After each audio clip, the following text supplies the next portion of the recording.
guys. All right. We are going to go ahead and call the June Board of Adjustment meeting to order. And before we do any of our normal business, Mayor Teague was wanting to introduce some people for us tonight. Thank you so much. I did want to introduce, but also wanted to take the moment to give thanks to. I do want to introduce our new city planner, Gavin Wilson. He comes from Florida State with a geography and GIS degree, and he actually was working at the United States Forestry Service a few blocks down. So he is from Russellville, or he's Russellville now, and we're glad to keep him. So welcome, but I also did want to take time to say thank you to Sarah John Dahl, who has served as city planner for 6 years now. So Sarah is not going anywhere. She actually moved upstairs in the same building. She is going to be taking over a new department for us, sustainability and resilience. Did I say that right? Make sure I said that right. I almost said sustainability and resistance, but that's not what we're looking for. No, but so I did want to say, that's on record. That is on record, but no, sustainability and resilience. I said that right. So, but no, I do want to say thank you for all the time that you gave to the city in bringing in a lot of things and lots of different, bringing us a little bit closer to where we need to be as a city and seeing the growth that is happening.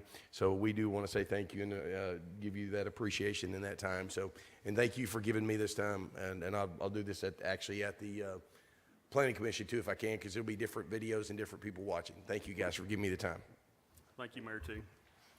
All right, we'll go ahead and get started with our normal housekeeping items. You want to go ahead and take a roll for us there? Wendell Miller. Here. Don Jackmore. Absent. Josh Stroud here. Wayne Cummings. Absent. Justin Cawthorn. Here. We have a quorum. All right. Okay, you got the minutes from the last meeting presented for you there. Motion to approve. Okay. Second. We have a motion and a second to approve the minutes from our May meeting. All those acknowledged by saying aye. Aye. Aye. Any opposed? Hearing none, the motion carried. All right. Old business, there is none. And item number 1. Variance from Article 6.2.1.6 of the Land Subdivision and Development Code allow 5 lots to be accessed from a 20-foot access easement located at 3415 Riverview Road, submitted by Michael May on behalf of David Brent George. Got a staff report on that? I do. So just as we've kind of been doing recently, just to remind you all the items that we're looking at when we look at a variance. So the criteria that you all look at and that we have in your staff report, item 1 is that the applicant demonstrates that special conditions or circumstances exist which are peculiar to the land structure or building and are not applicable to other land structures or buildings in the same district. Non-conforming uses shall not be considered. You must make a finding that the application provided sufficient justification to grant the variance as the minimum possible to make use of the land structure or building. Make a finding that the variance is in harmony with the general purpose and intent of the regulations. You may prescribe appropriate conditions and safeguards. And then lastly, we are restricted from granting a variance that is not permissible or is prohibited under the regulations. So as stated, this is a variance application at 3421 Riverview Road. Existing conditions, this again is located at 3421 Riverview Road within the Marina Heights District. This is a piece of existing vacant property that was originally subdivided in the 1990s. It is an R1 single-family residential zoned property surrounded by other R1 zoned properties. Surrounding uses include single-family homes. So you all may recognize this property as you kind of were looking at your packets. An application did come before the Board of Adjustment in 2023 in this area to allow a landlocked property access through a 20-foot access easement and allow that access easement to serve 4 properties instead of the 3 that are allowed by the code. At that time, the application was approved with the condition that no other lots can be subdivided to get access off of that access easement unless a full road is developed and right-of-way is dedicated, creating a city street. In that staff report, the vacant area to the north was kind of noted and pointed out as the area that may develop in the future. An applicant is coming in before the Board of Adjustment to allow a fifth lot access off of that access easement adjacent to the property that was originally approved for that variance. So in our review, for the previous variance request, just some more history, staff did find that the applicant had demonstrated that special conditions exist due to the property being landlocked, and the 20-foot access easement being the only access that the property could kind of gain access through. Additionally, the literal interpretation of the provisions of the code would have deprived that applicant of rights commonly enjoyed by other properties in the same district. Without the granting of that variance, the applicant would not have been able to develop the property, and from the records, we were able to find that the property was originally subdivided in the 1990s prior to our current zoning code and land subdivision and development codes. The special conditions were not the result of the actions of the applicant, and the reason for the 3-lot limit was due to city corporation requests, and in that case, city corporation had no objections. For this new revised variance request, the applicant is requesting to add another lot from the existing property that is getting access off of the easement. When the applicant originally came in, we have had several conversations between staff and the applicant trying to find solutions other than the variance request. So when they came in, staff did recommend they speak with the property owner that fronts Dowdy Loop, so it's in that yellow rectangle there, to see if they could get an access easement from that owner. The applicant did approach that owner, and that owner was not amenable to allowing that access easement.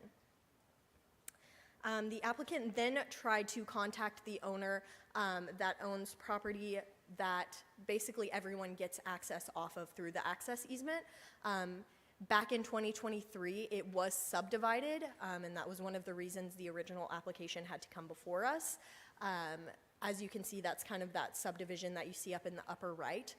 According to the applicant, the current owner of this property, it has changed hands since 2023, intends to construct one house with an accessory structure across both lots. So they're not utilizing each lot to build a single-family home. So that would allow this property to be replatted into a single lot, and then the original variance would have been able to be applied to this new lot. So then there would only be 4 lots gaining access from that access easement, again, putting them into compliance with the original request. Unfortunately, the applicant was unable to get in contact with that owner despite their best efforts, as they were going to go ahead and, if that owner was okay with it, replat it so that they were able to, again, work under the guides of that original variance request. So, with all of that background information, staff did find that special conditions exist as the applicant has exhausted all reasonable alternatives to obtain access. First by requesting an easement from a neighboring property, and then by attempting to initiate that replat. These efforts were unsuccessful, leaving a variance as the applicant's only viable option. City Corporation, again, is the reason that we have these requirements, and City Corporation had no objection to this application and allowing a 5th lot to gain access there. The request, again, is to allow only one additional dwelling beyond what was previously granted. The intent is to allow one single-family home and no additional subdivision beyond that. This appears to be the minimum variance allowing reasonable use of the land. So with all of that information, it is staff's recommendation that the Board of Adjustment approve this variance request with the following condition. No other lots can be subdivided to get access off of that access easement unless a full road is developed and right-of-way dedicated, creating a city street. And that is based on the findings that the applicant has demonstrated that special conditions exist. City Corporation has no objection to the request, and the applicant has met all other variance requirements. I know that was a lot of information. Do we have any questions for staff? Yeah, absolutely. Let me. All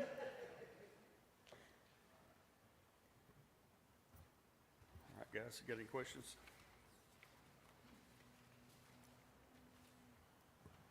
I just got one question. Yeah. So, just to clarify, where does the 5th, like, there was a lot of lots thrown in there. Yes. We went from, there was 4 lots, and then went, there was 3 and we went to 4, is that right? So yes, allowed off the access easement per code is 3 lots. In 2023, we allowed for the 4th 4. lot, and now we're requesting for the 5th lot. Okay. My understanding is the 5th lot is being subdivided off of the 4th lot that was granted in 2023.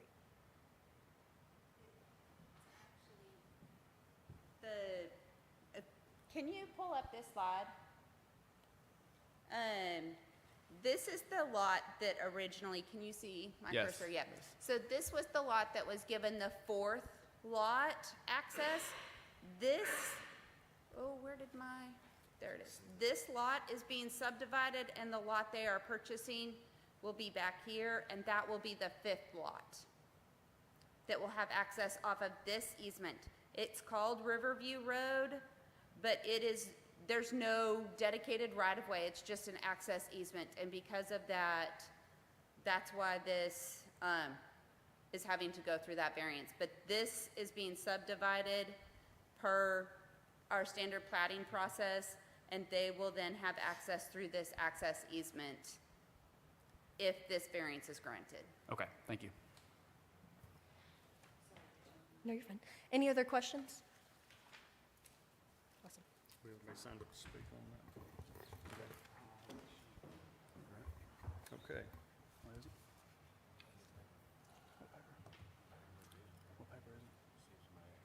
What paper is it? Do we have somebody ready to speak? No, I was asking if you had anybody signed up. All right, was anybody else wanted to, is there anybody wanting to speak on behalf of, is David? He is? Oh, they, okay, do you want to add anything to that, or are you good? Okay. Okay, all right, y'all sitting by each other, so everything's cool, so it's like, okay. Obviously. Good deal. All right, gentlemen, what's your pleasure?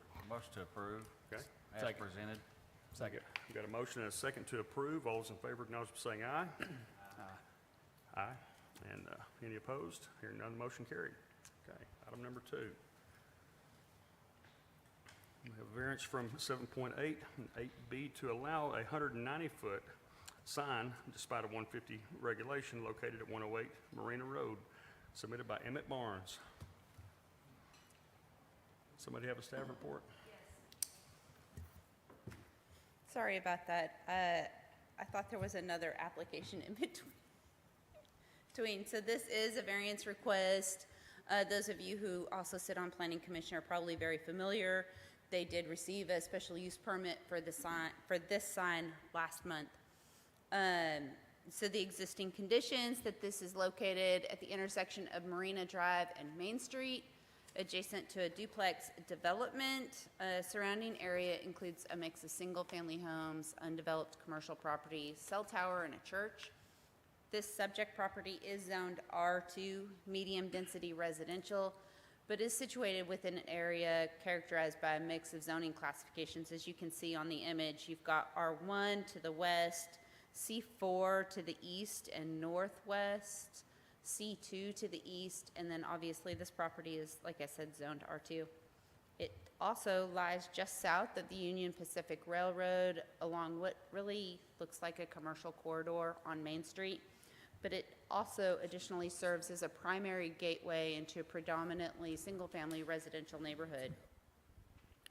So our review comments, again, we're following those same 6 guidelines for a variance application.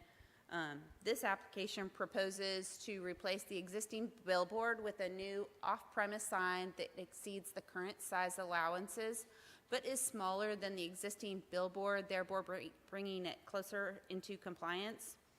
Initially, staff believed that RDOT regulated signage along all state highways within the city, and that the applicant, with that information, obtained their special use permit. However, after consulting with RDOT Beautification Division, it was clarified that RDOT only regulates signage along Highway 7, Highway 331, and Highway 124 within city limits. They do not regulate signage along Main Street.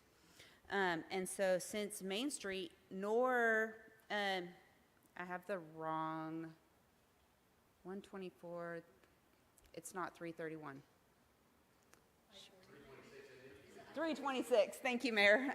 It's 326 that heads out towards the state park.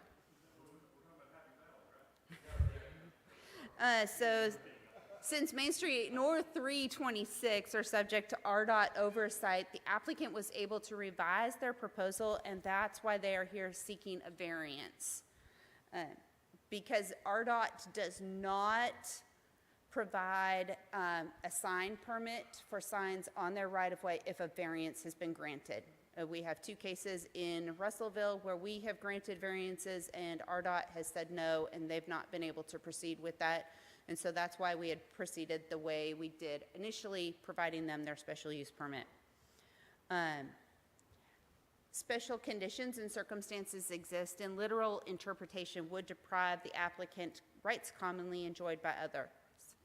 This is located at the intersection of Marina and Main Street, where a welcoming sign would be applicable to the context of the neighborhood. Surrounding uses are mixed and include commercial and residential uses, making its context align with mixed or commercial activity, not your typical R2 residential districts. Additionally, the property currently contains a non-conforming billboard structure. What the applicant is proposing is to replace that with a smaller, more compliant off-premise sign, reducing to 190 square feet, which brings the sign closer into conformance with the current 150 square foot allowance, aligning with previous variance approvals. Lastly, RDOT does not regulate signage at this location, despite those common assumptions that they would. This gap places the city in a position of providing reasonable and practical oversight for sign permitting in this transitional corridor. Literal enforcement of the zoning ordinance in this case would prevent the applicant from replacing an existing sign with one that better meets today's standards and aesthetic expectations. The applicant demonstrates justification to approve a variance and that the proposal is in alignment with the general purpose and intent of the zoning code. As stated, they are replacing an existing non-conforming billboard with a smaller off-premise sign that brings the site closer into compliance. This action reflects a good faith effort to improve the visual character and regulatory alignment of the property. Additionally, the base of the sign will have the I Heart Russellville logo, adding to the visual character of this entrance into Russellville, while supporting this orderly and aesthetic development of key commercial corridors.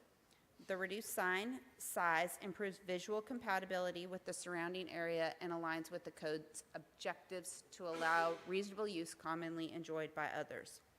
So as a result of that, staff does recommend that you all approve the application. As a result of the findings, a special use permit has already been issued for the off-premise non-digital sign. The applicant reached out to RDOT and they do not regulate this location. The applicant demonstrated that special conditions exist. The new sign would be a reduction to a non-conformity. The application meets the intent of the zoning code and there are no negative impacts to adjoining properties, and the location is appropriate given the historic use of the site. Are there any questions? Thanks, Sarah. Thank you.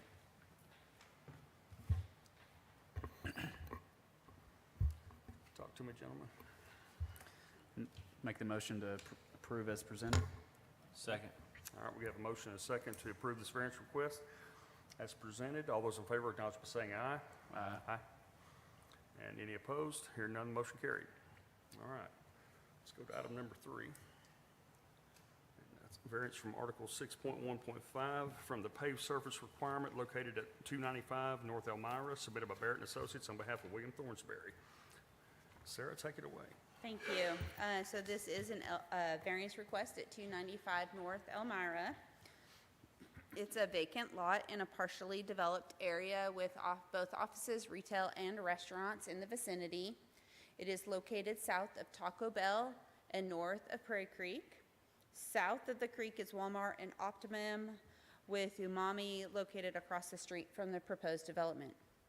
There is an undeveloped property to the west where the creek flows in an otherwise developed and populated area of town.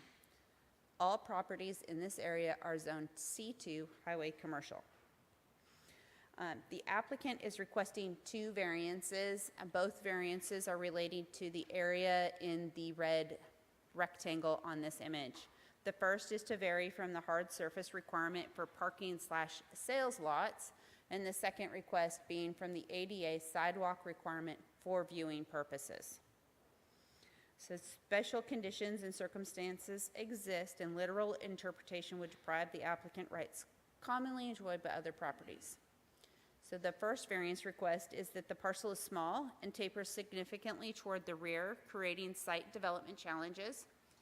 The applicant contends that requiring a paved walkway would place an undue burden on the project, that a compacted gravel surface, if properly stabilized and maintained, can meet ADA requirements. In comparable developments, paved walking paths to facilitate safe and accessible customer access to sales inventory have been required. While ADA guidance typically discourages the use of loose gravel due to accessibility concerns, it does not explicitly prohibit gravel if all accessibility requirements can be met. The second variance request is that the site includes a row of low shrubs for visual screening, but does not meet the standard 6-foot requirement. This may reasonably be interpreted as meeting the intent of the ordinance by providing a visual barrier between the display/storage area and adjacent properties, especially due to the distance from the road. So from the main road, as you can see in that image, they would have to drive a little ways back to what is permitted on the front, which is going to be a coffee kiosk, is my understanding. So that's a permitted use at the front of this property, so the variances are just at the rear of the property. And then the applicant demonstrates justification to approve a variance and that the proposal will be in alignment with the general purpose and intent of the zoning code. The application demonstrates that due to the lot's unusual size and shape, being both small and narrowing toward the rear, strict compliance with paving and screening requirements would create an unreasonable burden. The applicant proposes compacted, stabilized gravel as a functional and potentially ADA-compliant alternative, along with low shrubs for visual screening.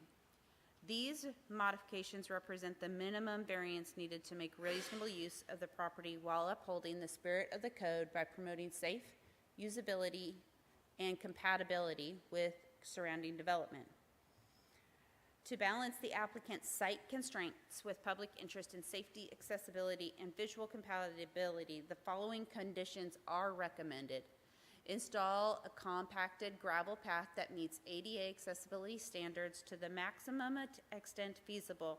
And this is based on the information that the applicant provided, as well as ADA research that I was able to obtain or find, that this path shall be constructed with a firm, stable surface using finely crushed gravel, less than 0.25 inches, treated with a stabilizer or binder, and regularly maintained to ensure it remains level and does not exceed a slope of 8%. Install clear signage indicating accessible viewing paths and parking areas, with notice that areas may be difficult to navigate for those with mobility limitations. Gravel path and landscape screening must be maintained on a regular basis. The city may inspect the site periodically to ensure compliance with the ADA surface stability and visual screening requirements, and the applicant must provide a written acknowledgement that the gravel pathway may not meet full ADA compliance in all conditions, and agrees to make future adjustments if deficiencies are identified through inspection or complaint. So as a result of that, staff does recommend that the variance be approved to allow installation of gravel sales lot and gravel walkways with the following conditions. The compacted gravel path constructed of those items that I had just stated, installation of accessibility signage, ongoing maintenance and periodic inspection, acknowledgement of accessibility limitations statement provided with the permit. As a result of the findings that the applicant demonstrates compliance with the regulations within Article 2.10 and Article 5 of the Russellville Zoning Code.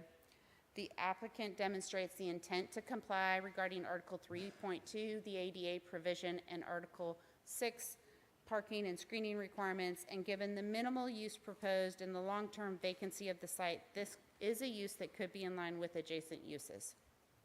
Are there any questions? Okay, thank you, Sarah. Dave, got anything you want to add? Okay. So concerning the gravel, RVs, this is going to be a used RV sales. They're ADA accessible RVs are very rare. I mean, they're just not that common. But we felt like doing the stabilization that the highway department has. They have a surface stabilization that will make it smooth and make it stable would be better than putting concrete down. Because then if this changes, then we have all this concrete we have to rip up. And it's easier to do the gravel and actually reuse it than, you know, wasting concrete. But yet it still meets the same intent and leaves a nice, smooth surface. It will be maintained, and we will have to do the requirements that Sarah has here, which William says that's not a problem. I just wanted to just put that in. Appreciate it, Dave.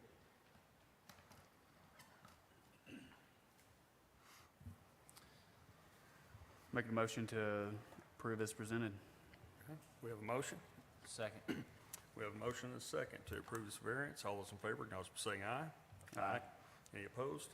Hearing none, the motion carried. And I would like to say, Sarah, thank you. On behalf of the Board of Adjustments, you rock. We're going to miss you. Thank you. All right.